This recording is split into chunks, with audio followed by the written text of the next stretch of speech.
ক'ম যে এই 2025 চনটো আমাৰ কাৰণে গোটেই বিশ্ববাসীৰ কাৰণেই খুব দুখৰ এই বছৰটো, কাৰণ এই বছৰটোত আমি আমাৰ সত্তাসকলক হেৰাইছোঁ আমি। প্ৰথমে আমাৰ জুবিন গাৰ্গ, দীপক দা আৰু বহুতো সত্তাক আমি হেৰাইছোঁ। গতিকে এই ক'ম যাতে এই বছৰটো সোনকালে সোনকালে শেষ হওক। এই বছৰটোৱে আমাৰ বহুত আপোন মানুহ কাঢ়ি নিছে আৰু শক্তি নাই আৰু যাতে আৰু কাউকে হেৰুৱাবলৈ শক্তি নাই আৰু। গতিকে সকলোৱে ভালদৰে থাকক, ভালদৰে মানে বহুতো এক্সিডেণ্ট হৈছে, বহুতো ঢুকাইছে। গতিকে সকলোৱে সুস্থ শৰীৰ বিচাৰোঁ আৰু হেৰুৱাবৰ শক্তি নাই। গতিকে এই বছৰটো সোনকালে যাওক আৰু অভিশপ্ত বছৰ এইটো আচলতে।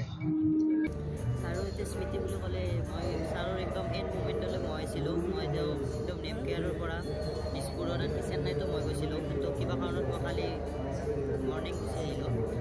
ছাৰৰ এতিয়া মানে বহুত স্মৃতি আছে, মানে এনেকুৱা কি এটা ঠিক এনেকুৱা নহয়, অগণন স্মৃতি। আৰু দীপক শৰ্মা ছাৰ যদিও তেওঁৰ শৰীৰটোৱে আমাৰ মাজত নাই, তেওঁ আমাৰ মাজত সদায় চিৰকাল থাকি যাব। তেওঁ দীপক শৰ্মা ছাৰ সদায় অমৰ, আৰু তেওঁৰ যিখিনি সৃষ্টি আছে আৰু তেওঁৰ কিছুমান মিউজিক এতিয়াও আপলোড কৰা নাই।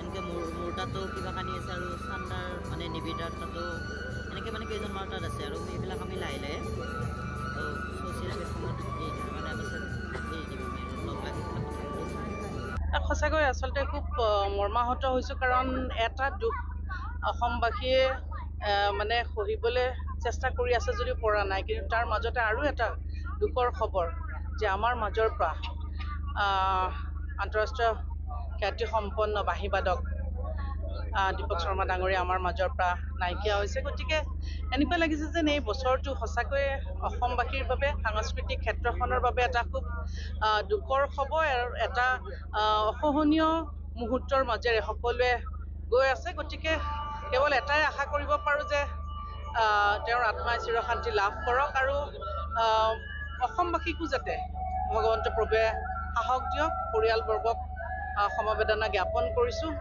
আৰু খুব সঁচাকৈ খুব বেয়া লগা খবৰ, আৰু ভগৱানৰ ওচৰত এটাই প্ৰাৰ্থনা কৰিছোঁ আৰু যাতে এনেধৰণৰ খবৰ আমি যাতে পাবলগীয়া নহয়।